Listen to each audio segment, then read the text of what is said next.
Ja, herzlich willkommen zu einer neuen Ausgabe vom SE Talk. Heute ist zum Glück der letzte Tag und ich habe jetzt nochmals die Chance bekommen mit Ucore ein Interview zu machen.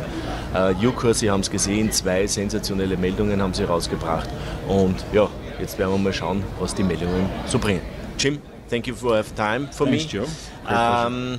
We saw us on Monday, and on Monday you're coming up with really great news about how you get out the product out of your mind or possible product, and you're coming up with really great numbers, 99%. Yeah.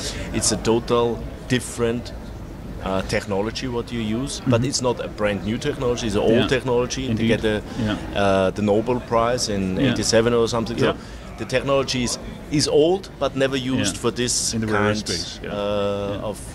Is this technology used by other commodities or Oh, absolutely. I mean, the MRT, which stands for Molecular Recognition Technology, it's a technology that's been around for decades. As you mentioned, it won the Nobel Prize in 1987. Doctors Peterson, Cram, and Len won the Nobel Prize. One of those gentlemen is still alive. Works at the University of Strasbourg. We met with him recently. In any event, that technology has been around for decades. It's being used in the mining space the world over. So it's now being used, for instance, at the Asarco copper refinery, the second largest copper refinery in the world, to create bismuth as a byproduct of the tailings of the copper refining process.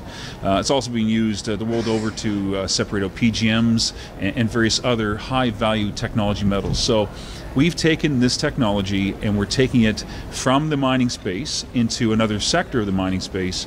It's well proven already at industrial scale, and now we're taking it into the rare earth space. Yes. That was one of the reasons why I talk on Monday is you use it now at the lab stage of a lab, and now you're coming up with a prototype of a smaller one, a mini plant. Exactly. But the mini plant, you plan that you use this 1 ton per day, so 1 ton is not really so small. It's halfway. A mini plant is meant to be maybe 1 or 2% of your intended throughput at the end of the day. So it's a bridge between bench scale, which is laboratory scale, and full scale. And so the mini plant really just shows that the technology is scalable and that it has a good chance of going into production.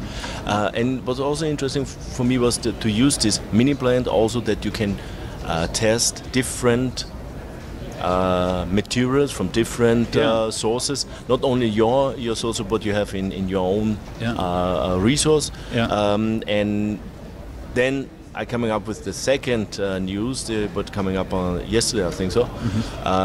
You have now the worldwide rights for this, so it makes now much more sense to coming up with this mini plant to test all this the stuff around the world.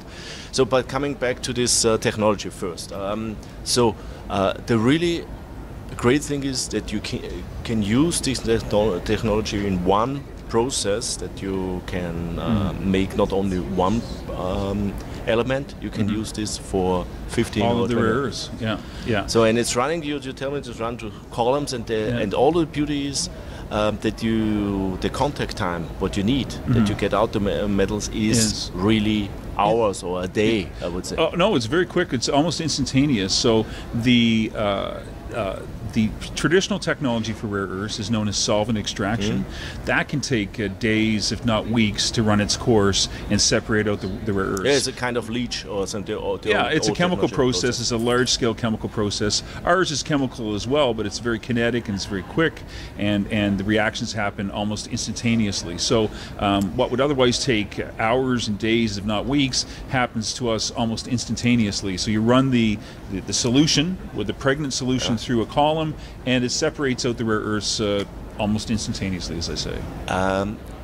Is this the time advantage, what is a great advantage, is this the only advantage from this technology, or have you also a price advantage? There's a number of advantages. So quickness or speed is one of the big ones. Another one is price. The cost of the technology for CapEx, in other words, industrial setup and workings and machinery and equipment, is a great deal less than traditional solvent extraction technology, and we're going to be getting into the actual economics of that that very soon with our mini plant. Another big advantage is that it's environmentally friendly, whereas solvent extraction has a fair amount of byproduct and collateral pollutants that go into the environment. Molecular recognition technology has very little in the way of byproduct, so it's very environmentally friendly as well. Is this? Can you recycle the tool who extracted elements? Or? Yes. Well, we were talking about this earlier, but the fact that the mini plant that we're going to make, for instance, those columns can be used for any input product. So, in other words, when we build this 4 foot by 8 foot by 4 foot test plant, the mini plant, we'll be able to test it for input product from Spokane Mountain, but we'll also be able to test it for input product from anywhere around the world, any rare earth deposit. And so the device can be retrofitted or used for virtually any application within the rare earth space. So it's reusable, and when I say retrofitted, it's really just a matter of emptying the columns, washing them out, and submitting a new product to those columns. You say the mini plant is only 4 foot, 4 foot and 8 foot. That's about the size of a pool table, a billiard table. Yeah, that's nothing. It's very small. Yeah. So what this mean also when you come really to a size of a plant, it's only one room or something? Or? Yeah, no, it's indeed. If you think about it, a mini plant is meant to be, say, 1 or 2% of the size, throughput size of the full size plant. So you can actually extrapolate in terms of the physical size. 1 or 2% of, if you multiply that by 50 for the size of a pool table, you're really looking about the size of a very small building, maybe even the size of a large living room, if you would. So a MRT refinery, for instance at Spokane Mountain, where we're dealing with 1,500 tons per day, is really just going to be a very small building with the size of, less than the size of a small bungalow, let's say. Okay. That's also one reason why you're coming up also with the down with the capex cost. Yes, yeah, it's very discreet. It takes up a lot less space than solvent extraction. I mean, if you string out a comparable solvent extraction circuit to do what we want to do at Spokane, it could be several football fields long. Yeah. Do you get any so far? You're coming up with these numbers on Monday. So far with other companies, industry companies, bigger companies, they say, hey, what you're doing? You're coming up with so much, so high grade stuff. Yeah. That it's so advanced against the other industry. Yeah. So or the commercial industry, what the industry now use. So do you get any feedback from the other bigger companies? Yeah, it's something I really can't comment on. Suffice to say that I think that this technology has really raised a lot of attention in the rare earth industry and beyond. Yes, we have received calls from various players, and it's sort of trade secret at this point who we're talking to. But I can say that at the end of the day, you can refine these materials to the same level of purity with solvent extraction as you can with MRT. The benefit, though, of MRT is that it costs a great deal less, has a great deal less pollutants and byproduct, it eats up a lot less space, and it's a great deal quicker. And so at the end of the day, you're producing a product that's equivalent to what you're getting now in the industry with a lot more collateral benefits. Okay. On Wednesday, you're coming up with the news that you have now the worldwide rights for them. Yeah. And also you're coming up with them, and it was interesting for me, not only for a rare earth space, also for the tailing space. So what this mean? Okay, well, our rights extend to the rare earths, obviously refining rare earths at a world level, but we also have the rights to tailings remediation or tailings processing, not just for rare earths, for any kind of metal.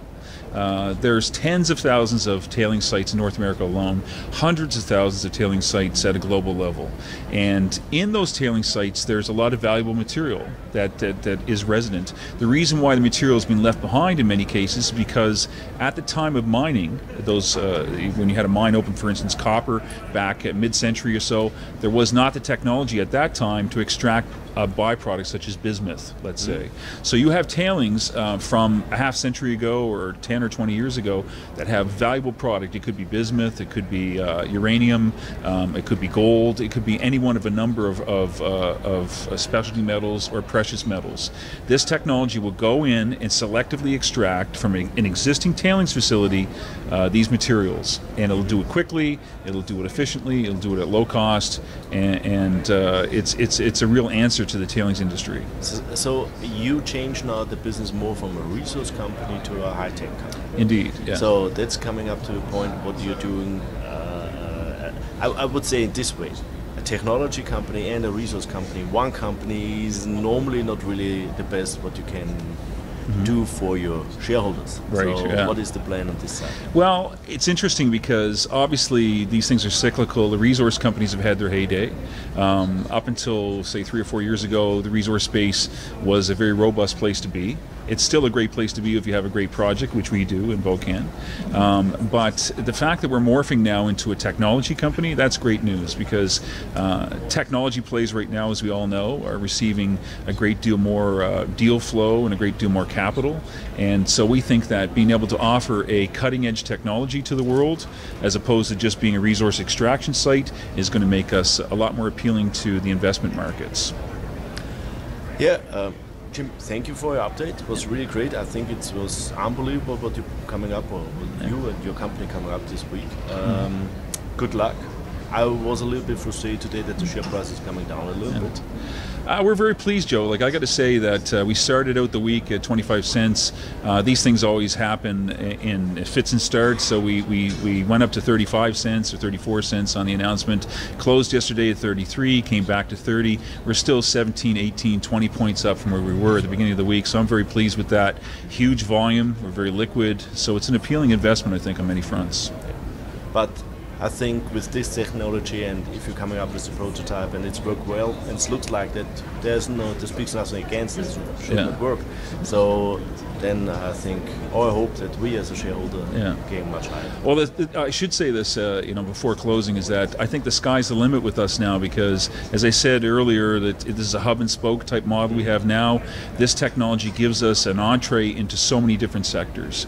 The tailings remediation sector is really a license to mine existing ore bodies, if you will, if you want to treat tailings as such, and it's a world license, and so it's huge. And you save also some problems. The tailings most of the time are problems, or they have some problems. So if you can select one special material out of them, you also do something for the environmental and the whole area. Yeah. So if you're beneficiating a tailing site, if you're extracting value, you're obviously drawing economic benefit out of something that was otherwise a deficit or a liability. That's obviously a good thing. In many cases, our technology can be used to clean up tailing sites, and that's something interesting too.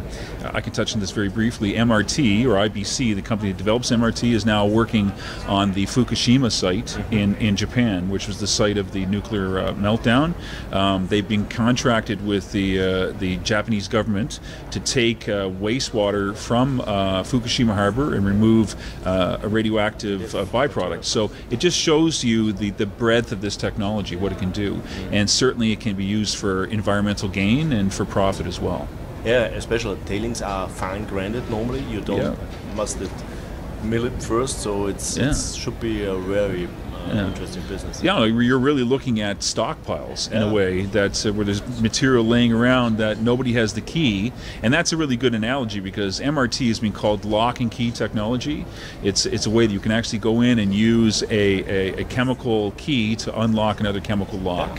And so these tailings facilities, really, you have a puzzle that needs to be solved, and we have the key for the lock, and we have a way to unlock materials that others can't get their hands on. So it's an enormous opportunity. Something else I should say, Joe, is that the way we're going to avail ourselves of this opportunity is probably through spin-off operations that are going to concentrate on the various fields that we're talking about. So Bocan, we want to move Bocan ahead. Refining for rare earths, we're going to want to have a select company that will be owned by Ucore shareholders to develop the rare earth refining space. Tailings remediation, tailings processing, yet another enterprise. So the future is very bright. Thank you.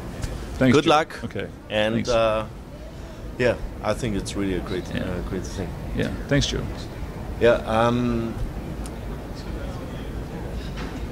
Sie merken, ich bin jetzt noch ein bisschen sprachlos, weil die Story, die sich da anbahnt, ist eigentlich unglaublich. Ich meine, dass man solche chemischen Elemente in so einem hohen Grad erzeugen kann, ist wirklich schon mal selten, und das mit einem Prozess, der innerhalb von Stunden eigentlich wirkt, also wo man vorher Tage, Wochen braucht hat, wird das jetzt in Minuten eigentlich erledigt, ist unglaublich. Und dann auch noch die Möglichkeit zu haben, das auf andere Gebiete, Projekte auszutragen, dass es jetzt eigentlich eine Technologie ist, ein Technologieunternehmen ist unglaublich, und wie er schon sagt, auch mit Detailings, dass man das nicht nur verwenden kann für den Rare, sondern auch für Gold, für Uran, und er hat ja auch Fukushima jetzt aufgebracht, wo man ja die Company, die auch die Technologie für Ucore entwickelt hat, jetzt verwendet, um das radioaktiven Elemente rauszubringen, ist unglaublich. Also ich glaube, wir sind da wirklich jetzt an einer heißen Story dran, die man unbedingt eigentlich mit profitieren sollte. Also schauen Sie sich das an, jeder, der die Aktie noch nicht hat, der müsste jetzt eigentlich kaufen. Das war's von uns aus Toronto.